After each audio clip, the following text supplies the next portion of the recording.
some temples are famous because of what was built there. Somnath is famous because no matter how many times this temple was ruined, people simply refused to let its story end. And somehow, this entire story starts with the moon god making some really questionable choices.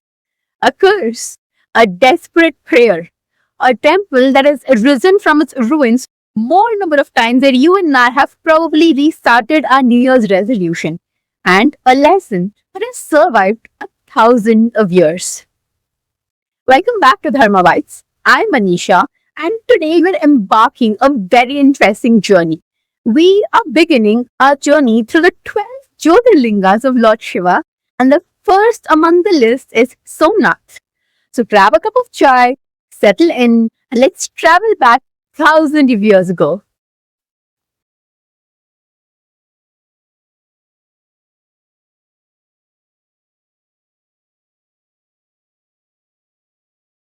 Well, before we move ahead into the story of Somnath, let us first understand what does a Jyotirling mean. According to the traditions, it is believed that Brahma and Vishnu once engaged in a divine fight, a fight questioning who is supreme. Suddenly, an infinite pillar of light appeared before them. No beginning, no end, gives endless brilliance. This was Shiva. Shiva manifesting in the purest form possible. Light, a Jyoti, a divine light. The place where Shiva manifested in this form came to be known as a Jyotirlinga. There are 12 such lingas across India, and traditionally, the first one is believed to be Somnath. Well, now that you know what a Jyotirlinga means, let's get into the story of Somnath. Our story begins with Chandra, the moon god. It is believed that he married the 27 daughters of Daksha Prajapati, the 27 constellations. Everything looked perfect on paper, but unfortunately, Chandra had a favorite wife. Chandra's favorite was Rohini, and the other 26 wives started noticing this because it was inevitable how partial he was to Rohini. They went and complained to the father Daksha, and Daksha, being the good father-in-law he is, initially advised Chandra, then casually warned him, and then very seriously did actually go and warn him again. At this point, he was basically every parent who's ever told, "This is your final warning." And Chandra, being the good son-in-law he is, he listened carefully, nodded thoughtfully, and changed absolutely nothing about the situation. Which, unfortunate for him, is how a surprising number of mythological stories begin. Finally, Daksha lost his patience and cursed him. May your brilliance fade away. Well, after Daksha pronounced this curse on Chandra, slowly Chandra's radiance began to disappear. But this wasn't merely a perceived problem for Chandra, where he complained that my charm, my glow is all fading. This was a problem bigger than that. The moon influences the cosmic balance. So, as Chandra weakened, the universe began slipping out of rhythm. Now, desperate for some solution, Chandra sought help. He went and asked everybody from Indra to Brahma to Agni to Vishnu, and everybody had one single answer to give. They asked him to go and ask help from Shiva. Chandra now arrived at a sacred region called Prabhas and performed intense penance for years. This time, he took the advice of everybody very seriously. He meditated, prayed, chanted Shiva's name with unwavering devotion. And finally, Shiva did appear. Because if mythology teaches us one thing, it is that divine customer support may take time, but persistence always helps. Shiva listens to Chandra's plea, but he did not completely remove the curse. Instead, he transforms this curse.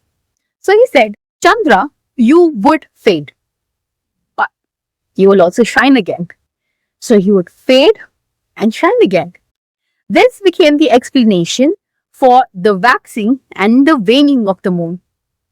Because Shiva restored Chandra's radiance here, this place, became Somnath, the lord of Soma, the moon.